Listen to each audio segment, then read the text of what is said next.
Olá amigos, olá amigas, hoje iremos falar da importância dos substratos e da adubação nas plantas. Temos aqui várias circunstâncias que podemos usar, os tipos de adubos e como devemos preparar essa adubação para as plantas. No caso dos adubos químicos, eles têm uma reação mais rapidamente nas plantas. O que acontece? Você faz uma adubação química hoje, você consegue levar os nutrientes rápido, as raízes conseguem fazer essa absorção rápida e eles conseguem um resultado bem rapidamente. Porém, isso pode ser prejudicial às plantas. O porquê? Porque a adubação química, ela não tem um prazo longo. Você vai ter que estar fazendo essa adubação química. Já os compostos orgânicos, a adubação orgânica, o que acontece? Nós temos um adubo orgânico que ele vai ser uma liberação mais lenta para as plantas. Ele vai ser a decomposição da matéria que vai levar os nutrientes às plantas.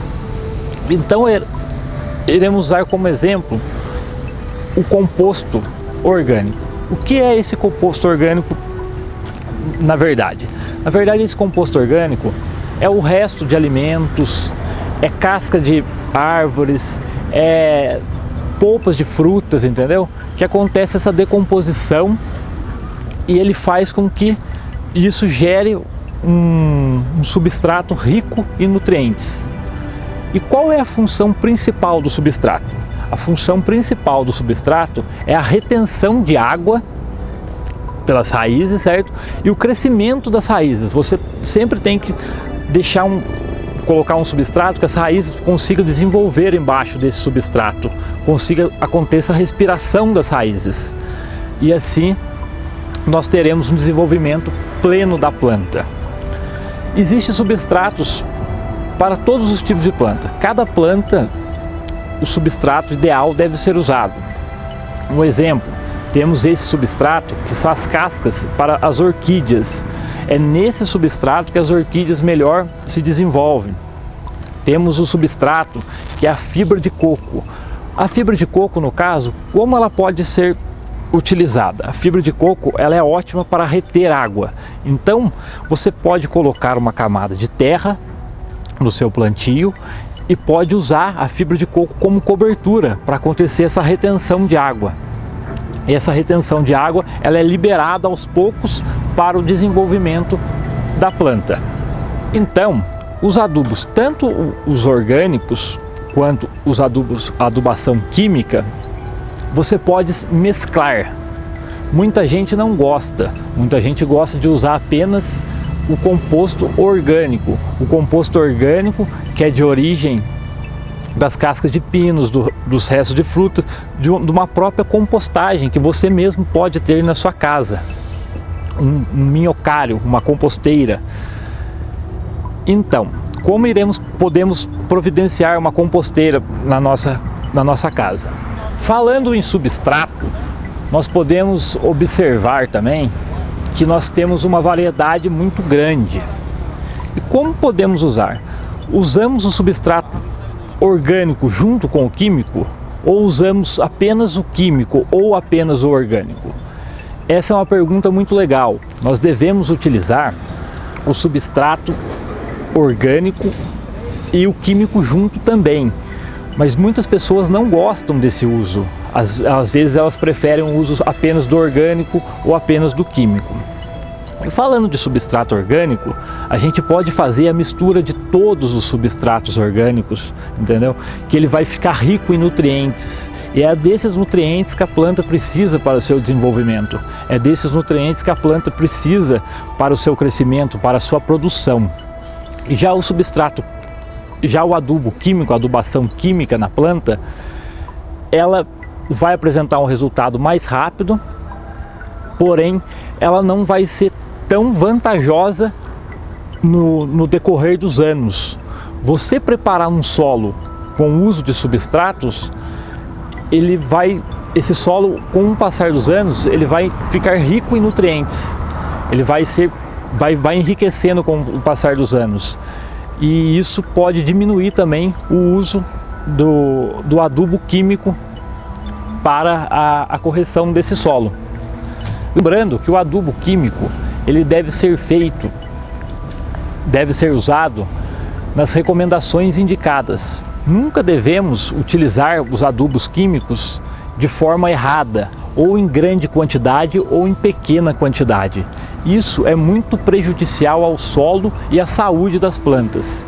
Sempre devemos buscar alguma orientação para a quantidade certa desses adubos.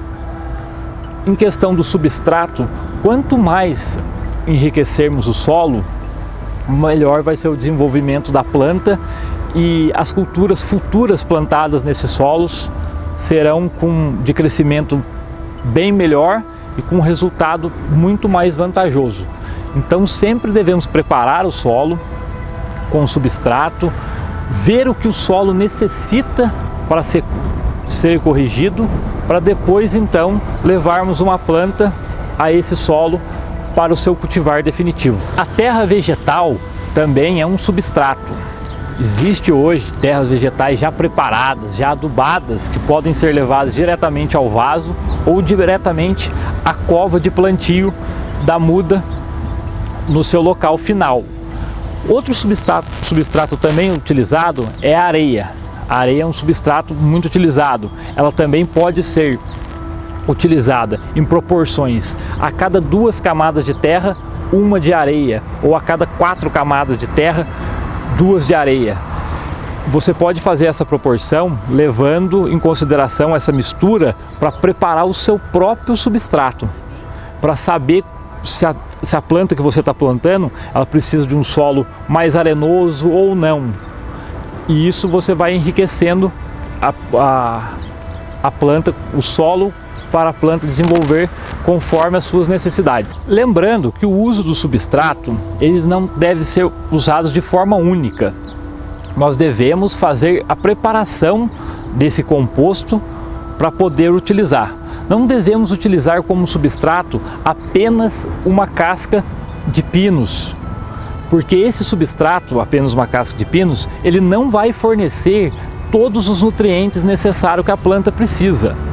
Então nós temos que lembrar bem, caso queremos um substrato adequado, um composto legal, nós teremos que usar a mistura desses substratos para chegar a um resultado adequado final, onde a planta vá se desenvolver bem, com um total vigor. Agora, caso você tenha uma terra na sua casa, você queira utilizá-la, você pode utilizar essa terra que você tem na sua casa, desde que você prepare essa terra para o uso. Como preparar essa terra? Você pode utilizar, junto com a terra que você tem na sua casa, o esterco bovino, o esterco de galinha e fazer essa mistura para poder ter uma terra rica em nutrientes. A decomposição, o uso de restos de frutas, você vai fazer o seu composto na sua própria casa. Então, você pode utilizar a terra que você tem na sua casa, desde que você prepare essa terra para o uso.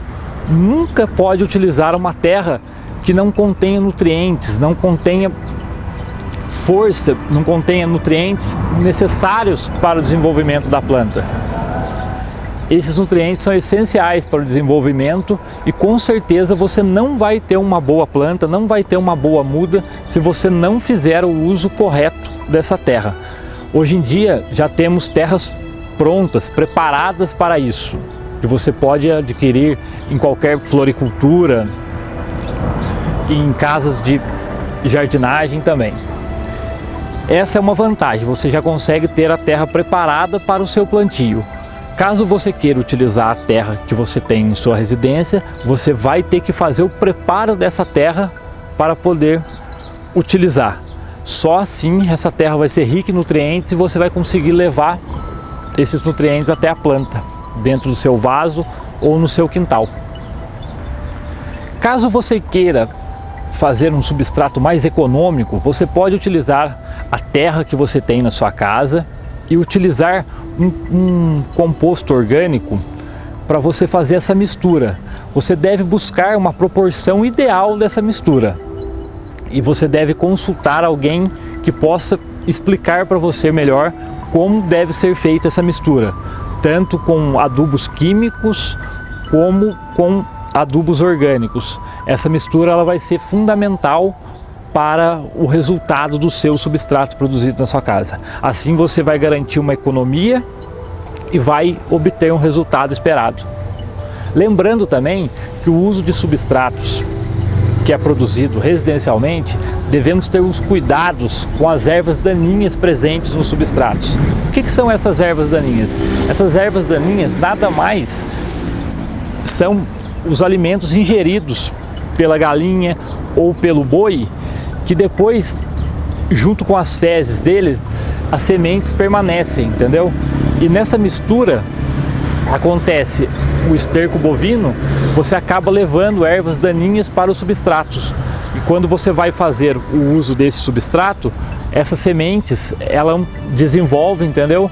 Formando algo negativo para a sua produção. Na hora de escolher o esterco bovino, você deve escolher um esterco bovino bem curtido. O que quer dizer bem curtido? Ele já secou, ele já está lá decomposto, entendeu?